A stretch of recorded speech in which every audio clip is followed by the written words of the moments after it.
Kings and queens, welcome back to the channel. I hope you're all having a fantastic day and doing well. Let's go ahead and jump on into all the news and information that we received this week.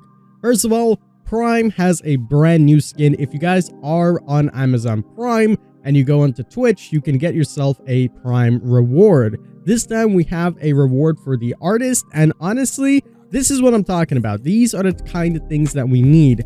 In the past, they've given us charms, they've given us codes, which realistically nobody really likes, nobody cares about, and it's been kind of bad. You know, there's a lot of things that we received in the past that really weren't up to par, but the skins are always amazing, and I'm happy that we're actually receiving new skins for these characters. Even if sometimes they're recolors, it's much better than just getting charm or blood points or something like that, you know?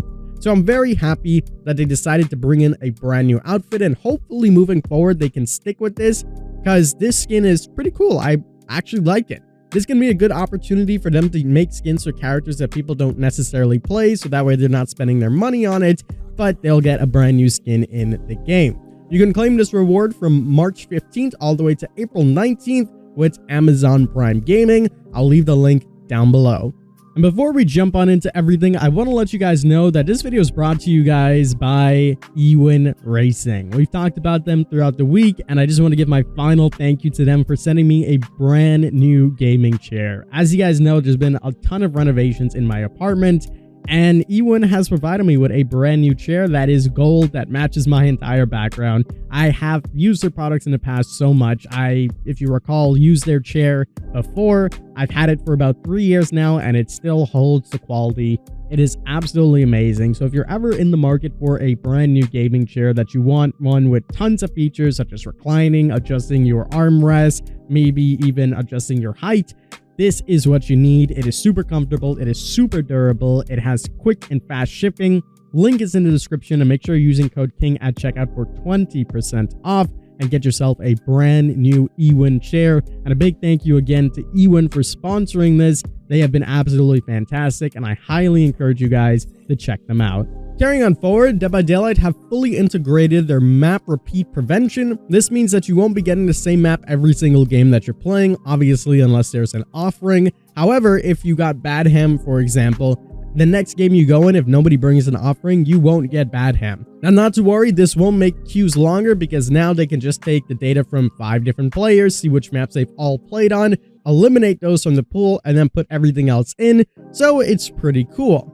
Now, I did hear some suggestions that they should do this for Survivor, where they have a killer repeat prevention, which I think would be pretty cool. However, something like that would definitely increase the queue time much longer. Obviously, the way queuing works is dependent on your MMR, how many players you're playing, what region you are in, what time of day it is, if someone leaves from the match, things like that. So getting 5 people that necessarily didn't play with the same killer would be a little bit difficult, especially when you have to consider they need to be the same MMR, same regions. Either MMR will be completely thrown out the window, which I think people wouldn't mind, they would be happy with, or we would have to wait excessively long to find a game that is accurate to our MMR. Nonetheless, I think this still could be a good idea if some way they can work it in. Honestly, I don't really mind too much playing on the same map as long as it's a different killer, but going against a Dredge or the Spirit or the Nurse 3 times in a row is a little bit obnoxious, and it gets on your nerves sometimes, especially when you're getting the same thing over and over. It feels like you're playing the same game all day, so something like this could be improved upon in the future. However, this is a good first step of quality of life changes. Moving on forward, Dead by Daylight have said that they have a spring sale currently going on. Until March 23rd, you can get 60% off the base game itself and up to 50% off select DLCs on Steam. So if you want to get any DLCs, or if you want to get the game yourself, now would be a good opportunity to do so while the spring sale is going on. I'm not sure when the next sale will be, probably not until the anniversary, which is in June. So if you thought about it or you wanted to get something, now would be an optimal time. Here comes some of the juicy bit. You guys are probably wondering, what do I mean about the Stranger Things rumors? Well, recently Dead by Daylight made another tweet saying that, hey, bots loadouts, you can fully customize them, as we know. And in the screenshot, they actually showed one of the images, and one of them was inner healing or inner strength. Now, normally, if you remember, if you don't have this DLC, this is basically an icon that is normal. It's just a very generic icon. However, the one we're seeing showcases Nancy Wheeler on it. Now, this can mean two things. Either Stranger Things is coming back and they brought back the old icons, or the person that took this screenshot actually just had the DLC, and that's why this has happened. Obviously, if they're playing on a dev account, they probably have every single DLC, so that's more than likely what we're seeing. But I was spammed with it so much times that I thought I included it in this video. However, there is obviously still a chance. You can't completely rule it out, but it's like a 1 or 2% chance that this could be linked to a Stranger Things return. So if you are one of those people still praying and hoping for a Stranger Things return, add this to your archive of more evidence, because hey, you never know. Carry on forward, Dead by Daylight Mobile has officially been launched. Now, I am going to be working on some projects with them in the future. However, as of now, this is completely on my own accord. This isn't sponsored in no way. This isn't me telling you to take a look at Dead by Daylight Mobile and go download it with my code or anything like that. But I do want to point out some of the cool features that they actually have. In case you didn't know, Dead by Daylight Mobile released a very long time ago under behavior. However, it kind of fell short on the behavior end, and NetEase, which is a predominant company in Asia, which is more like Google Play or App Store, they pretty much took over everything, and they really went above and beyond when it came to Dead by Daylight Mobile, including new Moris, new skins, even different licensing skins, things like that. It is actually really, really cool. I went ahead and decided to download it and play it. I merged my old account so you can do the same. And my God, I must say that there are so much cool features that Dead by Daylight Mobile has that the core game doesn't have. That is amazing. I want to show you this video that I took, and I'm going to try to recap everything as quickly as possible, but here we go. First things first, when you're going ahead and load into the game, there are a ton of rituals. You have starter rituals, daily rituals, and weekly rituals. All of these will give you not only blood points, but shards and a new currency that they even have. I really like the daily and weekly, and starter is quite nice as well. On top of that, there's tons of different events for beginners, activities, and even giveaways that you can participate in to win some extra cool things. These are all extra challenges and daily sign-in bonuses and things like that go quite a long way. You can also see that there's different icons, different banners, even sales on orc cells, which is quite nice. Carry on forward to some of the things that they do sell. They have a lot of different bundles where you can get numerous characters for a way discounted price, as well as things that will level your character up, etc. Obviously, orc cells as well that you can purchase. Next, we have the Entity's Treasure. This is pretty cool. It's basically like a loot system, like a loot box system, for example, that you actually can use for free unless it is licensed. You'll get an option of 6 different things that can appear in it. You can flip this, so if you don't want those items, you don't have to get it. And then it will shuffle around the cards. You will then use your currency in order to obtain them. And if you're lucky enough, you can get some really, really cool stuff. Next on the list is your own character. You can set yourself to different things. If you are a ranked player, if you play in the evening, if you're survivalist, basically give some in-depth about yourself. There's also match results, which will show you how you performed on your previous games, and a collection which shows how many characters, outfits, and frames you have. Speaking of portraits and frames, you can customize your own portrait for your own profile, and every time you rank up, essentially, you can unlock some more. I have Meg, as you can see there. So already, so much more than what we have on Dead by Daylight Core.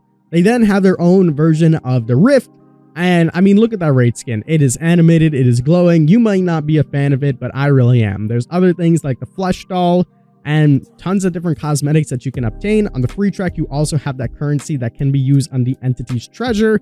So there's quite a lot of things that they have here. Not to mention those skins on the Entity's Treasure, if you get the highest version of it, they come with a alternate Mori for that killer. That's pretty damn cool. Carrying on forward, you have squad lists. People can basically make clans, which is pretty cool. You have global rankings, which shows you everybody's rankings around the world, who's number 1 to 10. And also when the season resets, you not only earn blood points, but even more than that. You can get shards, things like that, which is pretty cool. You then obviously have all of your friends lists, and that's pretty much what they have for the base itself, not even getting into the game. Not to mention there are tons of settings that you can change, way more than what we have in the core. You can change so much things on your controls itself and configure where you want your HUD to be. Graphical settings has anti-aliasing, quality settings, frame rate settings. I mean, we don't even have all these on core. They didn't have their tutorials, and there's even ranked mode, quick game mode, and custom mode. They separated the queues into ranked and regular, which is crazy to me. I really honestly can't believe it. You even have different perks that are organized into different categories depending on what they are. Support, safeguard perks. It's really, really cool. All of your items are also shared among every single character. So all your killers will have the same items and offerings. All the survivors will have the same items or offerings. Obviously, it's a little bit different depending on what killer you're playing. This can all be used and obtained in the blood market. There is just so much that they have, and that's not even getting into game. Like when you're in the lobby, it looks completely different than what we have. When you load up into the lobby, you can see the icons of everybody, what they're bringing and what their perks are, so you know. There's some fantastic tips at the start as well that really go a long way. And then for the gameplay itself, when you're in the game, not only is it pretty smooth, you have everything that you have on regular, and it's much more convenient now. You can actually talk in game with some presets, so you can let people know what's going on. You also have a heartbeat radius, so it shows you where the heartbeat is, and you have a heartbeat on your character, which allows you to know if the killer is getting closer or not. You can repair your generators, and then you'll hear the skill check. It'll give you time, it'll show you where to push, and then you can get ready to do that. You have different options to emote. You can run, you can walk, you can crouch, you can lock on running. There's just so much things that you can do. It is really, really awesome. If you guys want to see more of DBD Mobile, I can definitely show you a lot of that. At the end of the game, what's really cool is that it shows you how your XP is broken down into everything, and it goes into your recorded games. It is really, really awesome. Again, if you want more Dead by Daylight Mobile, I definitely can show you guys that in a separate video, but you could give it a try if you like. I think it's pretty cool, so it would be quite awesome. Anyways, that is pretty much going to do it for me. I hope you guys did enjoy. If you did, please leave a like down below and subscribe for some more awesome Dead by Daylight content. As always, I'm the king. I tip my crown to you guys, and we'll see you in the fog.